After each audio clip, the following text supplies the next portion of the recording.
आप देख रहे हैं इंडिया टाउन न्यूज, भारत की बात। आम जनता के हित के लिए, छात्रों के हित के लिए करोड़ों रुपए लगाकर निर्माण कार्य तो करा दिए जाते हैं, लेकिन उनका उपयोग न होने पर मानो ऐसा जान पड़ता है जैसे करोड़ों रुपए बिना वजह के फूंक दिए गए हों।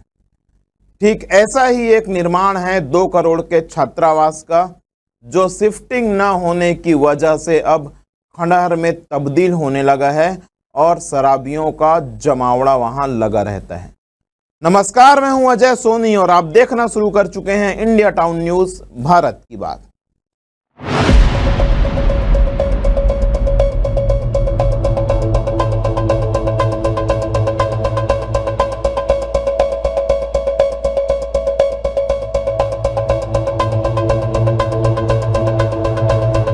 सरकार लाखों करोड़ों खर्च करके शिक्षा विभाग को एक हॉस्टल हैंडओवर किया था गवर्नमेंट दिग्विजय कॉलेज को।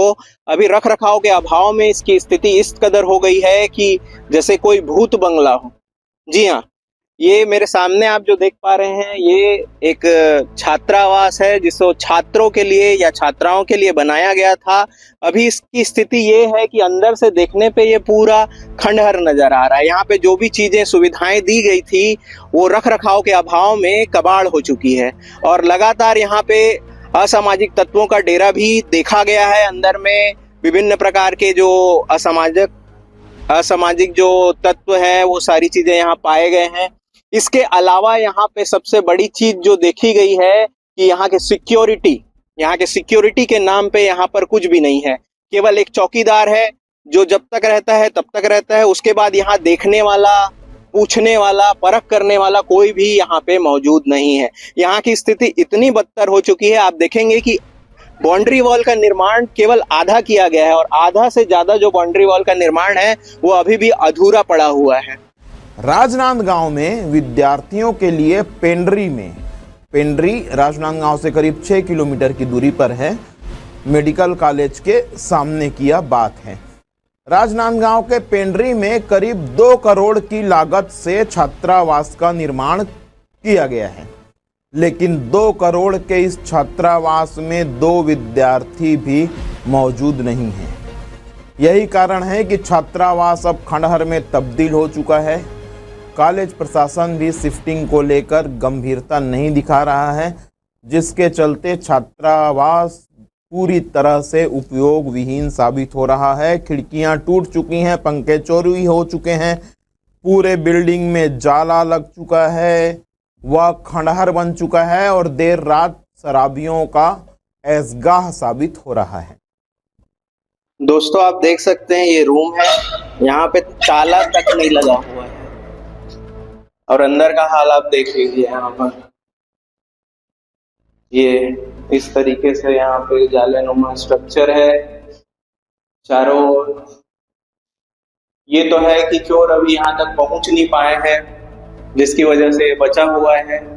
हो सकता है आने वाले 1 हफ्ते में और क्या हो जाए, कोई भरोसा नहीं है। आपको बता दें कि शहर से छात्रावास की दूरी तकरीबन 5 या 6 किलोमीटर है। आउटर क्षेत्र में छात्रावास का निर्माण होने के कारण विद्यार्थी वहां जाने से कतरा रहे हैं। शिफ्टिंग को लेकर कॉलेज प्रशासन और जन भागीदारी अब तक कोई योजना तैयार नहीं कर पाया है। इस मामले में दिग्विजय कॉलेज के जन भागीदारी अध्यक्ष अतुल रायजादा क्या कहते हैं, पहले वो सुनिए। हमारे साथ मौजूद हैं दिग्विजय महाविद्यालय के जन भागीदारी अध्यक्ष अतुल रायजादा जी। अतुल जी, 2 करोड़ की लागत से छात्रावास का निर्माण किया गया है पेंड्री में, लेकिन 2 छात्र भी वहां पर शिफ्ट नहीं हुए हैं, वह खंडहर में तब्दील हो चुका है। निश्चित रूप से वहाँ सेटअप का अभाव है और अभी कुछ दिन पहले हमारे विधानसभा अध्यक्ष डॉक्टर रमन सिंह जी दिग्विजय कॉलेज में आए थे पदक वितरण समारोह में, और हमने उनसे निवेदन किया है सेटअप के लिए। एक्चुअली वहाँ पे सेटअप की कमी है और सेटअप आ जाएगा तो वो हॉस्टल चालू हो जाएगा। तो डॉक्टर साहब ने हमारे निवेदन को सहर्ष स्वीकार करते हुए जल्द से जल्द वहाँ पे सेटअप का प्रावधान करने के लिए बोला गया। वहां पर सीसीटीवी कैमरे भी नहीं लगे हैं, असामाजिक तत्वों का जमावड़ा होता है, शराब की खाली बोतलें सामने बरामदे में पड़ी हुई मिली हैं।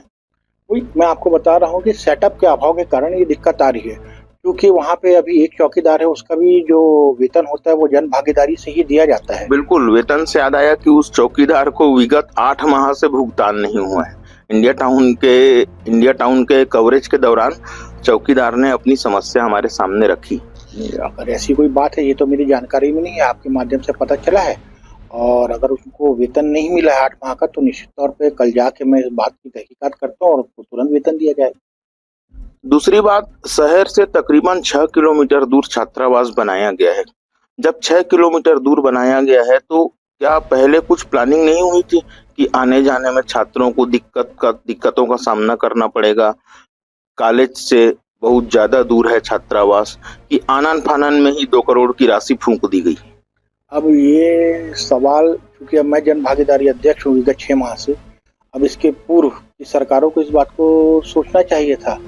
और मेरे आने के बाद मैंने भी इस विषय को प्रिंसिपल से भी डिस्कस किया है और अपने राजनांदगांव में जो जनप्रतिनिधि है उनसे भी इस बात की चर्चा की है। तो इसका समाधान जो मेरी समझ में आता है कि जैसे ही सेटअप आ जाएगा तो वहाँ से कन्विंस के लिए, कॉलेज आने जाने के लिए, छात्रों के लिए एक, आजकल प्राइवेट बस संचालक होते हैं, आपने देखा होगा स्कूलों में भी जो बसें चल रही हैं वो प्राइवेट बस संचालक ही संचालित कर रहे हैं। उसी प्रकार का उन बस संचालकों से बात करके उस हॉस्टल के लिए भी अपन बस की व्यवस्था करें। मतलब आपके कहने का तात्पर्य यह है कि जो छात्रावास है वो तो फिलहाल बंद ही है।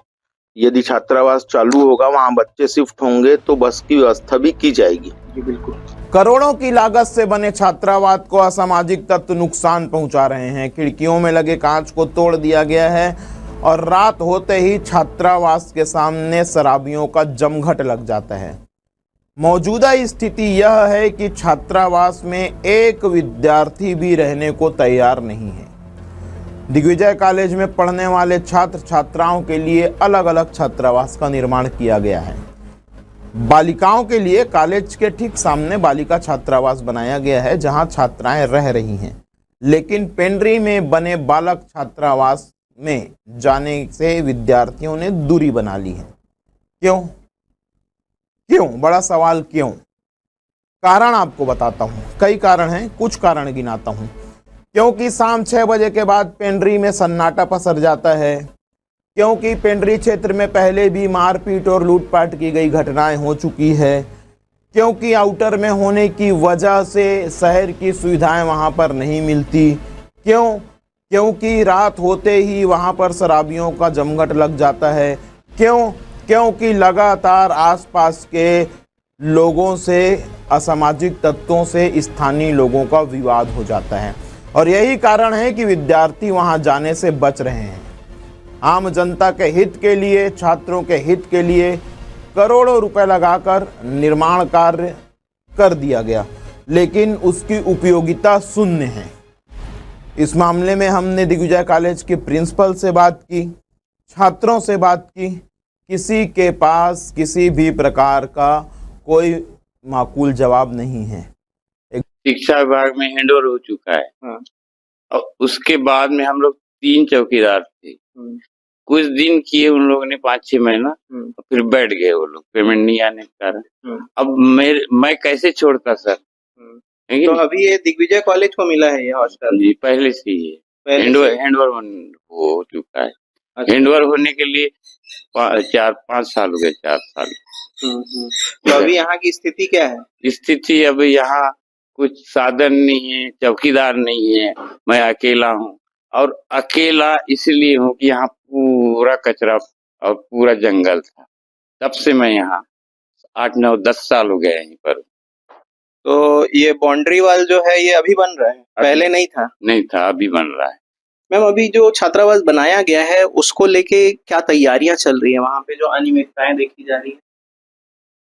अनियमितता देखिए, छात्र बॉयज हॉस्टल जो है 100 सीटर बॉयज हॉस्टल पेंड्री में बना हुआ है। पेंड्री हाँ, पेंड्री में है। और क्योंकि वो थोड़ा कॉलेज से दूर है और अभी वहाँ पे हमारे को सेटअप नहीं मिला है, तो इसलिए वो अभी फंक्शनिंग नहीं है। बाउंड्री वॉल वहाँ बन रही है और अभी ये हमारी कोशिश रहेगी कि नए सत्र में हम वहाँ छात्रों को जाने के लिए प्रेरित करें वहाँ पे, ताकि वो उसका यूज कर सकें। और जब वो छात्रावास यूज होगा तो ये जो थोड़ी बहुत जो गड़बड़ी हुई है उस पे फिर अंकुश लगेगा। मैम मेरा एक क्वेश्चन ये भी है कि जिस हिसाब से छात्रावास की दूरी है यहाँ से कॉलेज से लेके जो डिस्टेंस है लगभग 7 से 8 किलोमीटर का आता है, तो इसको लेके छात्रों में प्रॉब्लम तो होगी ही उनको, क्योंकि एक तो वो आउटर पड़ जाता है और दूसरी चीज ये प्रॉब्लम है मैम कि आउटर होने के साथ वहाँ पे लाइट का भी अभाव है। अब देखिए, ये लाइट का अभाव, जो स्ट्रीट लाइटिंग है उस पे तो हमारे कंट्रोल में नहीं है वो चीजें, बट हाँ ये है कि अब वो कन्वेंस के लिए रोड तो वहां पर बन गई है, आधी दूरी तक रोड है, वहां पे कंस्ट्रक्शन हो गया है। और छात्रों के लिए हम कोशिश करेंगे नए सत्र में कन्वेंस के लिए कुछ सुविधा अगर हम प्रदान कर सकते हैं तो उसके लिए हम कोशिश करके देखेंगे। बाकी हमारी पूरी कोशिश रहेगी कि छात्र वहां पे जाके रहें। और अभी रमन सिंह जी ने कल्चरल प्रोग्राम में उन्होंने हमको आश्वासन दिया है कि वो हमको सेटअप देंगे। तो एक बार सेटअप आ जाता है तो फिर तो वो जो हॉस्टल है वो फंक्शनिंग होगा, ऐसी हमारी। मैम एक क्वेश्चन लास्ट ये भी था मेरा कि जैसे अभी वो हॉस्टल बन गया है लेकिन वहां पे सिर्फ चौकीदार के नाम पे सिर्फ एक व्यक्ति है, और दूसरी चीजें ये है कि वहां पे अभी भी असामाजिक जो लोग हैं वहां पे रह रहे हैं या फिर वहां आते हैं, जिससे वहां जो सुविधाएं दी गई है उसका एक तरह से ह्रास हो रहा है, तो इसको लेके आपको संज्ञान है? हाँ, इसको संज्ञान है और इसीलिए हमारी कोशिश है कि नए सत्र से हम छात्रों को वहाँ पे छात्र वहाँ पर जा कर के रहें, ये हमारी पूरी कोशिश रहेगी। और हम इस अनुसार उनको सुविधाएं देंगे और इसीलिए हमने सेटअप की भी मांग करी है। अगर सेटअप आ जाता है तो सब चीज वहाँ पे तो रेसिडेंशियल हो ही जाएगा। बड़ी बात इसमें यह भी है कि जिस चौकीदार को वहां पर रहने का जिम्मा दिया गया है, जन भागीदारी से उसके वेतन की व्यवस्था की जाती है, लेकिन पिछले 6 माह से उस चौकीदार को वेतन अप्राप्त है। वह अकेला ही उतने बड़े वीरान खंडहर में सोता है। कल को यदि कोई अप्रिय घटना हो गई तो जिम्मेदार कौन होगा? इस जिम्मेदार कौन होगा प्रश्न का जवाब न कॉलेज प्रशासन के पास है, न जन भागीदारी अध्यक्ष अतुल रायजादा के पास है, न किसी और के पास। मुद्दे की बात में आज के लिए फिलहाल इतना ही। मुझे दीजिए इजाजत, मिलूंगा किसी नए मुद्दे के साथ, किसी नई खबर के साथ। तब तक के लिए देश प्रदेश की बड़ी खबरों के लिए आप बने रहिए इंडिया टाउन न्यूज के साथ। नमस्कार।